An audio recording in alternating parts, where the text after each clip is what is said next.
Adungai Indiana maning makha tamba laibak ama oidrangai matamdugi British singna 1932 da Umngot turen gi matakta saramba thongni housing maksu thong asigi phibam karishu kaidri haiba yai Meghalaya gi capital Shillong dagi supnagi kilometers 95 muktang chatlaga Meghalaya amasung Bangladesh ki lonaba mafam maduni Dawki hek panbada miyam gi pukning da asumuk phauri aruba ising amasung hi macha Dawki na tourist singi pukning chingsilibasi Umngot turen gi yamna luba iselnani tourist singi pukning chingchinbata natana gateway to Bangladesh su oiri India amasung Bangladesh ki lalol etik tawbagi mafam amasu oiri Koila amasung sunu puthokpadasu Dawki maming panba yai India gi oina khwaidagi aruba ising chenba turel asi Umngot turen ni haina haibada lanloi ising aduki matik lui November December aduwaidadi ising manungda nga chenbadu thong mataktagi uba phangi hai Umngot turen asi Meghalaya dagi Bangladesh romda chenthaki India ga Bangladesh ka lonaba mafamda India gi BSF na section na ngak shen Sten ga lot leore aduga ising si am luga ludrabne aside uncle si am tare simai tan me phate nga ju fari nga phaba mor male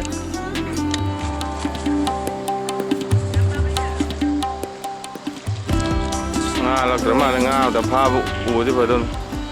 sida khoi moi mate manaw mal nate mamam sa hujigi nga chungai ne Bangladesh rom thangba saruk tasu Bangladesh ki tourist center lairi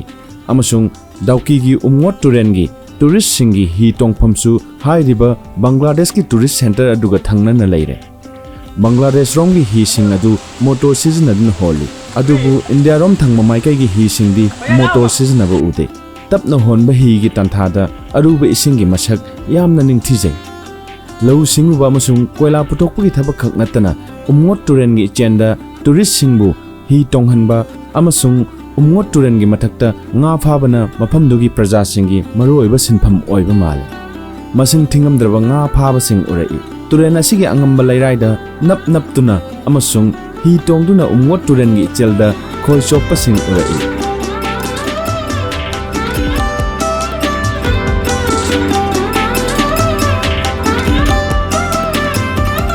Masing thingamdana tariba machu gi nungsinga amuka henna phajahal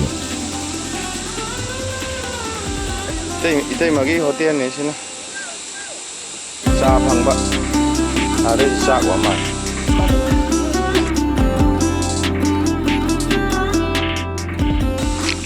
Diamond ga tabre yang manida sona du lai ni turien ja kidi sing lure he naidre songi sing use maina lura adi posam tarne bus ini lui tu lengoi jan luan ni la Jupiter mandro sina asangba no view fazava abo kapthagi bi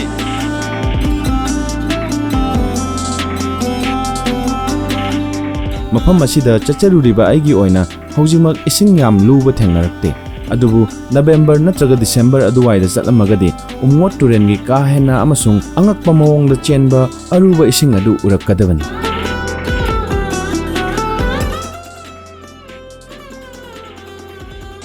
asi thongni ji longla thoga Shillong ji longla thoga Bangladesh romda Hinaw asi tonga higi wari amasum lijarake aina hojik tongleba hi macha asigumbasi kanawi haigadra ama ekta hairasi asigumbasi miyoibagi history da khwaidagi kuirabo oina Netherlands ki Ascent leiba Drent Museum da thamliba the Past Canal haina khangnaba hi macha aduna oiri hi adumak thengnakhibasi Dutch A28 motorway sembagi leibak kothokpada thengnakhibani hai Tizin hunjinba amasung carbon dating tawduna yengbada hi adu 8040 BC adwaidagi 7510 BC adwai matam haibadi anganba Mesolithic period matamdugi early men singna sinarambani haibasi khangba ngamki The Past Canal koba hi aduna hojik phawbada miyoibana thengnabada khwaidagi liraba amasung kuiraba hi oiri Asina samlappa higi wari history amani इरमदम Manipur की tourism की मरमदा अमुक लाक्नबदा इरमदम इमा लाइबाक मणिपुर दसु चकपीकारong बाजार फाउदुना चेलिबा चकपी टुरेंदा राफ्टिंग बोट सिजनदुना चकपी टुरेंगी अरुब इसिंगदा hi honbagi khudong chaba adu mafam adugi club ki naha singna piri Dawki gi Umngot turen asida honli basidi makhoi gi mioi amana honli aduga aikhoina tongbani adugi fees oina hi amada lupa chanipan lawi adubu iramda Manipur gi Chakpikarong da honliba rafting gi hi adudi aikhoi isana honjadobani khudong thiningai kaishu oide aruba ising athen ba ising ni Sahi ama ani ki mamang da chatlubada rafting hi amada lupa chani khak la howe yam sunungai ki Chakpi turenda rafting macha ama tawrubu ki video footage adu yengbi nimga miyam gi damakta khallaga description amasung comment section da link oina hapcharam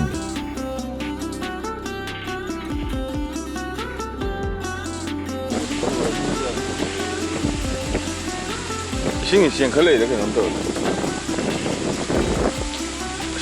nuksit ja sitpa nuksit warang ani